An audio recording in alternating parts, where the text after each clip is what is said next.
Anh hãy quay rồi đâu nhá. Mr. New.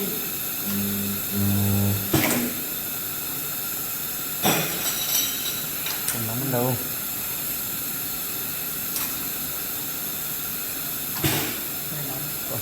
Hơi mắm. Hơi mắm. Nói rồi. Đây em mua gì? Không bằng giấy tờ Nó hàn. nóng đâu, nó nóng hết cái đầu này. Không bằng giấy tờ hàn.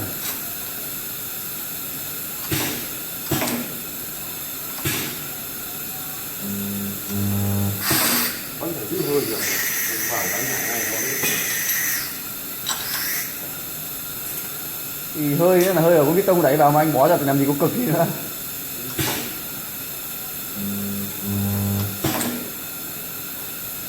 Thôi thế rồi giờ nào uống chè đấy.